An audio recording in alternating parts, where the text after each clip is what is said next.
Let's take a look at religion at work. Managing religious differences requires balancing employee rights with legitimate business need. One's religion is a choice, invisible unless disclosed, and sometimes changes over time. Religious beliefs are often held with strong conviction of correctness of one's position and wrongness of others' views. Ethnic background may be conflated with religion, like Muslims, Sikhs, Hindus, and so on. Feelings intensified in the US following attacks on the World Trade Center in 2001 and perceived connections between religion and political views created dynamic issues. In 2012, for the first time, Protestants were fewer than half of the US adult population at 48%. Most of these changes have occurred since the 1990s, with almost 1 in 5 or 18% now reporting no religious affiliation. Typical workplace dilemmas include employer-imposed religious requirements affecting inclusion or decisions about hiring, retention, or promotion, dress policies that conflict with religious dress, or grooming. Managers also deal with conflicts between work scheduling and religious observation. On the diversity dimension of age, all employees change within continued employment. They enter the workforce at different ages, and those continuing in the workforce over a period of years will experience differential expectations and treatment as they become older. Some workers enter or re-enter the workforce after periods of military service, homemaking and childcare, or incarceration. Some become self-employed. Others experience extended periods of unemployment or underemployment. The workforce is aging. This has occurred for several reasons, including increased life expectancy, legal prohibition of age discrimination, economic uncertainty, and increased cost of healthcare. Some stereotypes related to age include poor performance, resistance to change, increased dependability, increased likelihood of leaving, increased cost, and lower learning ability. Empirical studies on age and performance contradict the poor performance stereotype just discussed. For most workers, performance does not decline with age. Often, it improves due to increased experience, and deadlines are usually small. Older workers are less likely than younger workers to leave for reasons other than retirement and are less likely to quit.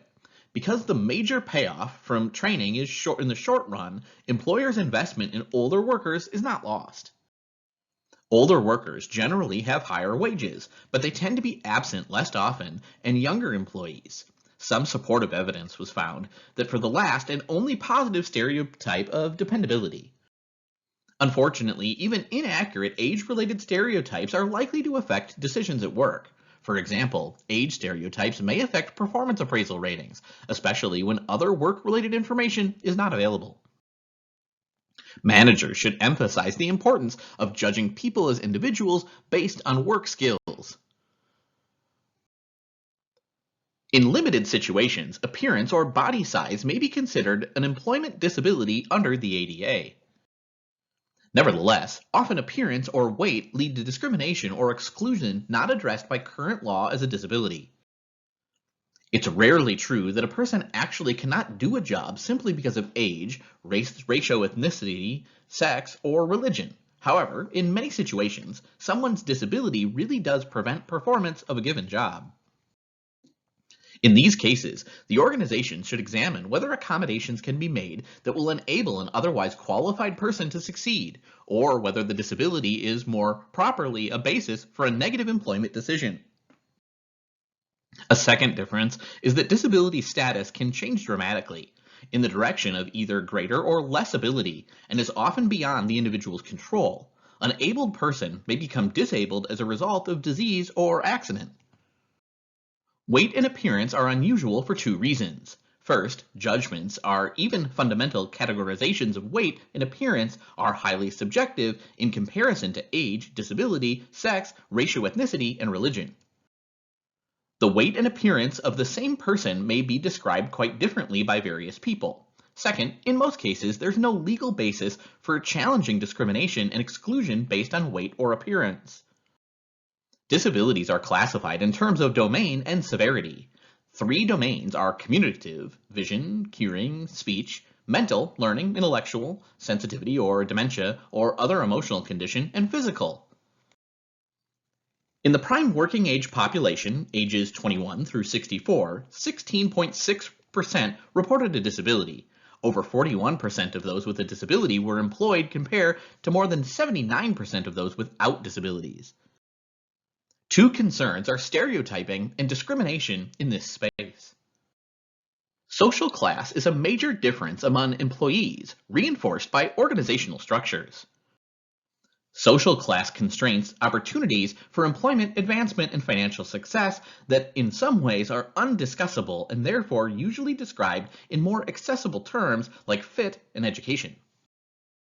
In the US, classes can be described as upper or elite, middle, upper and lower middle, working class and lower class, varying in terms of income and wealth, property ownership, type of work, authority, and power.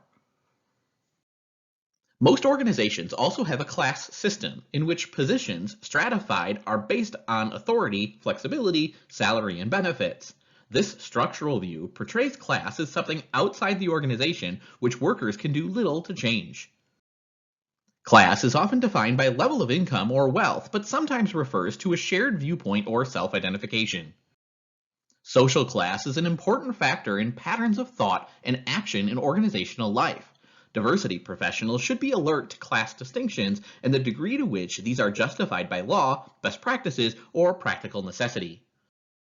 In some cases, class distinctions may serve little purpose other than to distinguish among employees who are seen as more or less valuable or important. Consideration should be given to whether distinctions obstruct engagement and inclusion.